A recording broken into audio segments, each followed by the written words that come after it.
भगवान बाबा हनुमानजी को प्रणाम। महान त्यागी बाबा जुमदेवजी को प्रणाम। परमात्मा एका भगवंताची प्राप्ती मागील प्रकरणात नमूद केल्याप्रमाणे बाबा जुमदेवजींनी बाबा हनुमानजीला विनंती केल्यावर प्रतिज्ञा केली की मी आजपासून कोणत्याही देवाला मानणार नाही। हे सांगितल्यावर बाबांनी त्या शिंपी समाजाच्या बाईचे संपूर्ण दुःख दूर केले। त्यानंतर बाबांनी या शक्तीचा विचार केला की ही कोणती शक्ती असावी की जिच्यामुळे बाबा हनुमानजीच्या मंत्रोच्चाराने त्या बाईचे दुःख दूर झाले, परंतु जे त्याच मंत्राने प्रतिज्ञेच्या अगोदर झाले नाही। बाबांनी प्रतिज्ञा केल्याप्रमाणे त्या शक्तीचे संशोधन करण्यास सुरुवात केली। त्यांनी हनुमानजीसमोर प्रश्न ठेवला की हे हनुमान जी, संसार में ऐसी कौन सी शक्ति है जो शैतान को एक पल में निकाल सके? भूत किसे कहे और भगवान किसे कहे? इसका स्पष्टीकरण हमें समझा दो। यावेळेस बाबा स्वतः निराकारमध्ये आले आणि परमेश्वररूपी बाबा हनुमानजी बाबांच्या मुखकमलातून असे शब्द निघाले की यह एक ही परमेश्वर है जिसने इस सृष्टि का निर्माण किया है। वह एक जागृत शक्ति है जो निराकार है। वह 24 घंटे चैतन्य है। उसे प्राप्त करने के लिए 5 दिन हवन करना पड़ेगा। त्यानंतर थोड्या वेळाने बाबा त्या निराकार अवस्थेतच घरच्या मंडळींना उद्देशून म्हणाले की परिवार के लोग सुनो, हम कल से 5 दिन हवन करेंगे। ठरल्याप्रमाणे दुसऱ्या दिवसापासून बाबांनी 5 हवनांना रोज एक याप्रमाणे सायंकाळी सुरुवात केली। हा दिवस श्रावण वद्य प्रतिपदा होता व तो वार शुक्रवार होता। त्या दिवसाची तारीख 20 ऑगस्ट 1948 होती। 5व्या दिवशी हवन संपताक्षणीच बाबांचे ब्रह्मांड चढले। ते देहभान विसरले आणि निराकार अवस्थेत आले। त्या अवस्थेत ते खूप आकात करून रडू लागले। तेव्हा घरातील सर्व मंडळी हजर होती। त्या निराकार अवस्थेत बाबांच्या मुखकमलातून शब्द बाहेर पडले की मैं कहाँ आ गया हूँ, असे म्हणून पुन्हा जोरजोरात आकात करून रडू लागले। घरच्या मंडळींना उद्देशून म्हणाले, घरवाले सुनो, मैं कहाँ आ गया हूँ, सेवक भगवान बन गया। ऐकून आणि बाबांना रडताना बघून घरची मंडळी घाबरली व त्यांना बाबा चूप हो जाओ असे विनवू लागली। परंतु बाबा निराकार अवस्थेत असल्यामुळे त्यांना काहीच कळत नव्हते। मैं कहाँ आ गया हूँ असे म्हणत बाबा सारखे 1 ते 1.5 तासपर्यंत आकात करून रडत होते। त्यानंतर ते शांत झाले। निराकार अवस्थेतून ते देहभान अवस्थेत आले। त्यानंतर त्यांनी जेवण घेतले आणि आराम केला, परंतु ते गुंगीतच होते। दुसऱ्या दिवशी म्हणजे 6व्या दिवशी श्रावण वद्य षष्ठी होती। त्या दिवशी 1948 सालच्या ऑगस्ट महिन्याची 25 तारीख असून बुधवार दिवस होता। या दिवशी बाबा गुंगीतच असल्यामुळे हवनाची समाप्ती म्हणून घरच्या लोकांनी हवन केले। हवन संपल्याबरोबर पुन्हा बाबांचे अंग फिरू लागले। ते देहभान विसरले। त्यांचे ब्रह्मांड चढले आणि ते निराकार स्थितीत आले। काही वेळाने त्यांच्या मुखकमलातून शब्द बाहेर पडले की या देशात जितकी दैवते मानतात, उदा. हिंदू धर्मातील राम, कृष्ण, शंकरजी, सर्व देवी, देवता, ब्रह्मा, विष्णू, महेश, दत्त, सर्व वलिया, उदा. गजानन महाराज, साईबाबा, त्याचप्रमाणे इतर धर्मांतील दैवते जसे अल्ला, येशू ख्रिस्त, महावीर, जैन, बुद्ध इत्यादी हे सर्वजण त्यांना एकानंतर एक येऊन दर्शन देत आहेत आणि मी अमुक आहे असे म्हणून आपापला परिचय देत आहेत असे ते सारखे बडबडत होते। त्यानंतर जगातील सर्व देव त्यांच्या अंगात एकानंतर एक येऊन त्यांना आपापला परिचय करून देऊ लागले।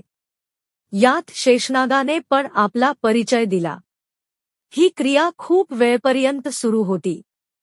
ही संपूर्ण क्रिया पूर्ण झाल्यावर त्यांच्या अंगात शेवटी एक भगवान आलेत। त्यांनी आपला परिचय दिला। यावेळेस बाबांच्या मुखकमलातून असे उद्गार निघाले की मैं सबका एक भगवान हूँ। सेवक, तू मुझे कहाँ ढूंढ रहा है? मैं 24 घंटे तेरे पास हूँ। जो क्षण में तुझसे छूट जाऊंगा तेरा शरीर मृत हो जाएगा। तेव्हा बाबांना वाटले की मैं कितना पागल हूँ। भगवान मेरे पास होकर मैं उसे कितना लंबा ढूंढ रहा हूँ। हे सर्व शब्द बाबांच्या कानांवर पडत होते. ते देहभान विसरले होते तरी त्यांना ते समजत होते. काही वेळाने त्याच निराकार अवस्थेत असताना एका क्षणी त्यांच्याच मुखकमलातून पुन्हा असे शब्द निघाले की, सेवक मैं भगवान हूँ, तू मानव है, मैं जानता हूँ। मानव यह बेईमान है, उनमें से तू एक मानव है। भले ही तूने मुझे प्राप्त किया, मैं भगवान हूँ, मैं मानव पर कदापि ही विश्वास नहीं करता। हे शब्द बाबांच्या कानी पडले तेव्हा ते निराकार अवस्थेतच विचारमग्न झाले. भगवंताने मला बेईमान म्हटले असे त्यांना सारखे वाटू लागले. त्यांनी खूप वेळ विचार केला आणि ते त्याचे उत्तर शोधू लागले. काही वेळाने त्यांना उत्तर सापडले की याचे उत्तर ईमान हेच आहे आणि ईमान हाच भगवान आहे असे समजून त्यांनी भगवंताजवळ प्रतिज्ञा केली की, हे भगवान, मैं जीवन में ईमान रखूंगा और सत्य सेवा करूंगा, ऐसा आपको सत्य वचन देता हूँ। यानंतर परत विचार केला की 24 तास मानवाजवळ असणारी अशी कोणती शक्ती आहे जी नाहीशी झाल्यावर शरीर मृत होते. यावर विचार केला असता त्यांना आत्मा ही शक्ती आठवली. म्हणून पुन्हा त्यांच्या मुखकमलातून असे शब्द निघाले की, परमात्मा एक, मरे या जिये भगवत नाम पर. हे बाबांचे वचन होते जे त्यांनी एका परमेश्वराला दिले.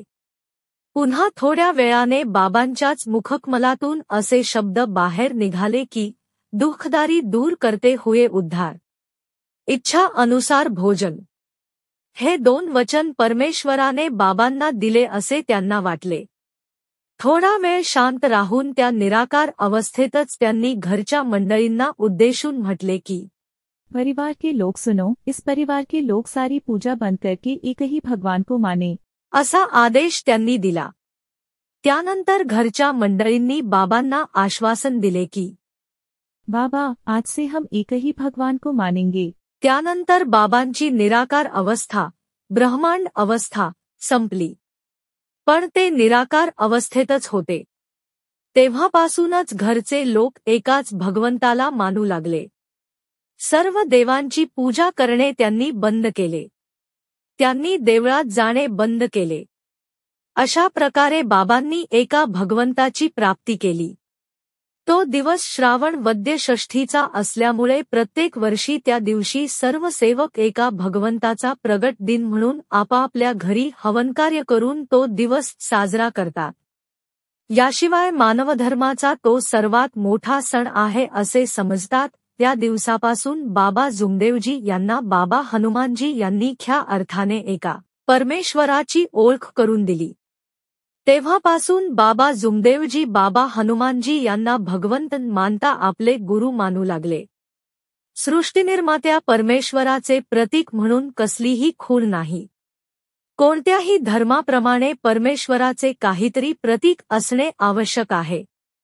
हिंदू धर्माप्रमाणे गुरुचीच पूजा करणे म्हणजे भगवंताची पूजा करणे होय असे समजतात. बाबा जुमदेवजी हे हिंदू धर्माचे असल्यामुळे त्यांनी आपले गुरु बाबा हनुमानजी यांचे प्रतीक एकच भगवान म्हणून लोकांपुढे ठेवले आहे. भगवंत व्यक्ती नसून ती चैतन्य शक्ती आहे. ती 24 तास जागृत असून निराकार आहे. बाबा हनुमानजी हे भगवंत नाही असे स्पष्ट केले.